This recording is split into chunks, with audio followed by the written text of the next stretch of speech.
Well, not in Baku anymore, but now back in the Netherlands. And yeah, well, I'm pleased we got to an agreement because I truly believe that this is better than no agreement.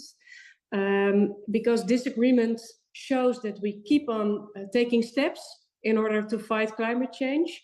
Maybe not as big as we might have hoped, and also other countries, but we made an agreement and we said, yes, we have to cooperate, we have to bridge the differences we see in order to keep moving forward.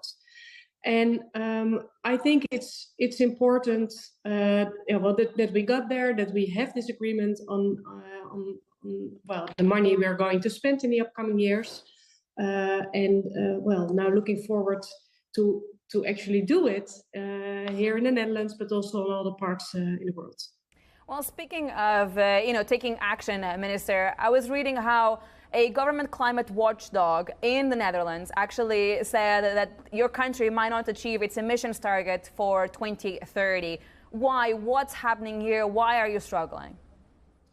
Yeah, we just had our yearly report in which we reflect on our climate policy and how we are doing with the targets. And you're right, we're not on track right now.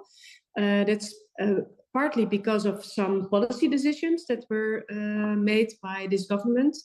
But a great contributor to this fact is also the fact that we have problems in the execution. And then especially on the grid, it's simply too busy on our energy infrastructure. So how are you going to square this problem ultimately? Because I remember not too long ago, we had farmers in the Netherlands also protesting against, ambitious climate targets.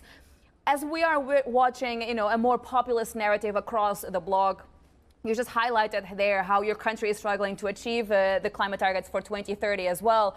How are you going to achieve that? What's the solution here?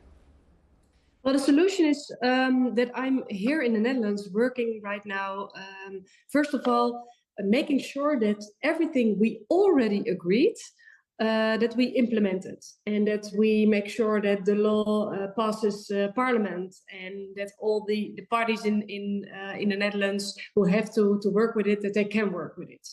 So that's the first thing I'm doing. The second thing is that I'm working with my colleagues in government on extra measures we have to take, agricultural, in the housing situation, mobility, industry and electricity.